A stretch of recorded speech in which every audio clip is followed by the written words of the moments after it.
అత్తగారింట్లో ఉండగానే లక్ష్మీ ప్రసన్న పుట్టింట్లోనే ఉండేవాడు. ఇల్లరికం వచ్చిన అల్లుడు మాదిరిగా అక్కడుండే తన కూతురిని అదనపు కట్నం కావాలని తన భార్యని వేధింపులకు గురి చేసేవాడు. ఈ నేపథ్యంలోనే గొడవలు జరిగాయి, ఘర్షణలు జరిగాయి. పూర్తి ఆరోగ్యంగానే బయటకు వచ్చింది ఆ లక్ష్మీ ప్రసన్న పుట్టింటిలోంచి బయటకు వచ్చేటప్పుడు.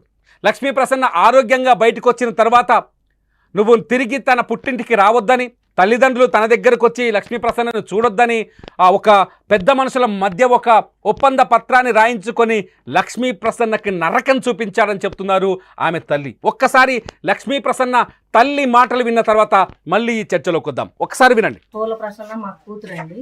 మా పిల్లలు వెళ్ళారండి చూడటానికి అమెరికా నుంచి వచ్చి.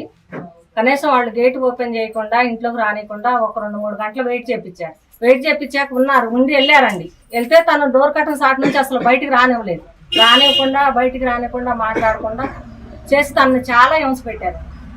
ఆ అమ్మాయి చేతులన్నీ మన పిన్నిసులు కూర్చున్నట్టు అయినాయి అని మా బాబు ఇంటికి వచ్చి చాలా ఇబ్బంది పడ్డాడు, ఏడ్చిండు కూడా. అది 3 సంవత్సరాల క్రితం జరిగింది ఇది. అప్పటి నుంచి ఆ అమ్మాయిని కలవనీయటం కానీ మాట్లాడనీయటం కానీ మంచి శబ్బరి ఏం లేదు. ఏ ఫంక్షన్ అన్నా రానిలేదండి మా ఇంటికి. ఏ ఫంక్షన్ అన్నా ఎప్పుడైనా గొడవ పెట్టుకోవటం, తీసుకుపోయిన కార్డు ఆ గోడల మీద పెట్టి రావటం, ఎప్పుడు పోయినా కూడా ఒక కార్డు తీసుకోవటం కానీ, ఒక మంచి కానీ చెప్పరు కానీ ఏమైనా లేదు. ఒక పండగలని లేదు, తల్లిదండ్రులు లేదు, రావటానికి వెళ్ళేదని అది ఒకటి తీర్మానం రాంచుకోండి ఫస్టే పోలీస్ స్టేషన్ దగ్గర. అవన్నీ దగ్గర పెట్టుకొని తను అసలు ఎవడనే టచ్లో లేకుండా చేసింది తనకి.